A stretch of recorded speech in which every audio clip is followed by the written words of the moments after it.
Bussy Anand அவர்களோ விஜய் அவர்களோ ஆதவ் அர்ஜுன் இவங்கெல்லாம் இணைஞ்சு வெயிட் பண்ணி காலத்தை என்ன செய்கிறாங்க, கடத்திக்கிட்டே இருக்கிறாங்க. விஜய் மீது திமுக ஏன் வழக்கு பதிவு செய்யவில்லை என விசிக தலைவர் திருமாவளவன் எழுப்பிய கேள்விக்கு சபாநாயகர் அப்பாவு பதிலளித்துள்ளார்.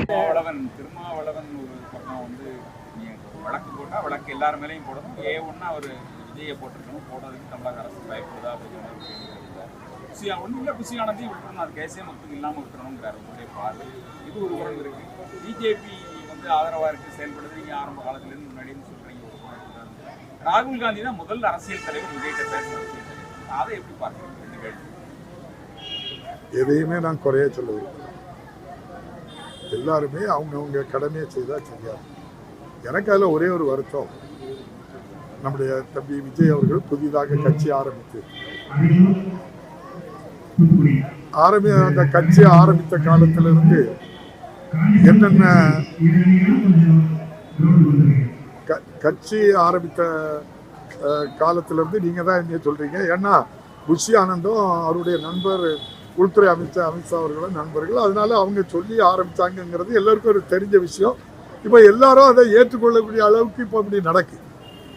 காலை 8:45 மணிக்கும் நண்பர்கள் 12 மணிக்கும், முதல்ல 8:45க்கு நாமக்கல்லையும் கரூரில் 12 மணிக்கும் அந்த கூட்டம் நடைபெறும்னு சொல்லி நம்ம சொல்லலை, விஜயுடைய அதிகாரப்பூர்வ இணையதளத்தில் பதிவிட்டிருக்காங்க. 8:45க்கு சென்னையில் இருக்காங்க, காலதாமதமாக போகிறாங்க. ஏற்கனவே நாமக்கல்லே பல பேர் மயங்கி விழுந்து அவர்களெல்லாம் ஆஸ்பத்திரிக்கு அனுப்பியிருக்காங்க. ஏற்கனவே பல கூட்டங்கள்லேயும் இதே சம்பவம் நடந்திருக்கு. பல இடங்களில் 1-2 பேருக்கு இறப்பு ஏற்பட்டது, எல்லாருமே தெரிஞ்சது. அதை நான் திரும்ப பேச வேண்டியதில்லை. இதில் எனக்கு ரொம்ப வருத்தம் என்னென்னா, ஒரு 4:45-5 மணிக்குள்ளே ரீச் ஆகலாம். அந்த வேலுசாமிபுரம்ங்கிற கரூரில் ரீச் ஆகும் முன்னால் ஒரு 1.5 மணி நேரத்துக்கு காலதாமதப்படுத்துகிறாங்க. நீங்கள் எல்லாம் உங்கள் பத்திரிகைகள் எல்லாத்துலேயும் அந்த செய்தி இருக்கு. 1.5 மணி நேரம் புஷி ஆனந்த் அவர்களோ விஜய் அவர்களோ ஆதவ் அர்ஜுன் இவங்கெல்லாம் இணைஞ்சு வெயிட் பண்ணி காலத்தை என்ன செய்கிறாங்க, கடத்திக்கிட்டே இருக்கிறாங்க. மத்தியானம் 12 மணிக்கு நடத்துறதுக்கு அவங்க என்ன லைட் போடுதாங்க, ஜெனரேட்டர் வைக்கிறாங்க. என்ன நோக்கத்துக்காக இதெல்லாம் பண்ணுறாங்கன்னு தெரியல. இருட்டின பிறகு தான் போகணும் அப்படின்னு சொல்லி 7 மணிக்கு பிறகு தான் அங்கே போய் சேர்ந்தாங்க. 7 மணி நேரம் காலதாமதம். 7 மணிக்கு போகிறாங்க. 7 நிமிஷம் ஷூட்டிங் நடக்குது. அந்த ஷூட்டிங்கில் அந்த வீடியோ கிடைச்ச உடனே போதும்னு நினைக்காங்க. 5வது நிமிஷத்துலேயே மயங்கி முன்னுக்கு விழுதாங்க. விஜய்க்கு தெரியுது. உடனே ஆம்புலன்ஸை வர சொல்லி விஜய் சொல்கிறது வீடியோவில் தெரியுது. அவங்களுக்கு ஒரு பரபரப்பு ஏற்படுது.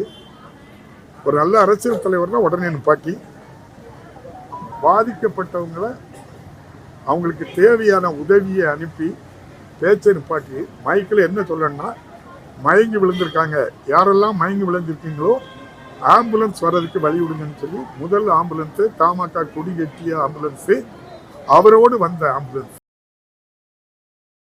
செய்திகளை உள்ளது உள்ளபடி தெரிந்து கொள்ள ரெஃப்ளெக்ட் நியூஸை சப்ஸ்கிரைப் பண்ணுங்க.